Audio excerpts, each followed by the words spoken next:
Cái thằng gì thì dia adik kiri kau nombor si. Ma, siapa dah? Kapo ni? Mana sedap ma? Ni kau, ada nak kau? Ai nak ai mana ai? Ai mai. Spesial nggak biasa kan? Akan hak mana so?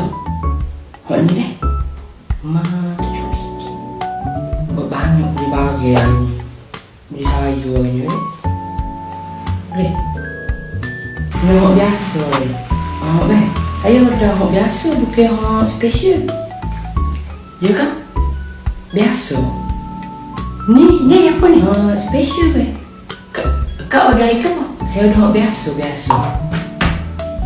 ni ikan apa kak special bukan kak lah. Ni lah itu kakak sebelum. Yang mai serupa dengan kak je. Sana kan kak kata nak fikir dulu ke. Okey. Kejut. Kenal ni lah ingat kau ni kak lah. Baik tukar special boleh? Nak ni pula? Boleh. Sedap kak sedap. Lama customer ambil hak ni. Sebab comel ke. Comel sedap. Boleh. Sekejap kak dah. Nak hantar kau customer ni dulu.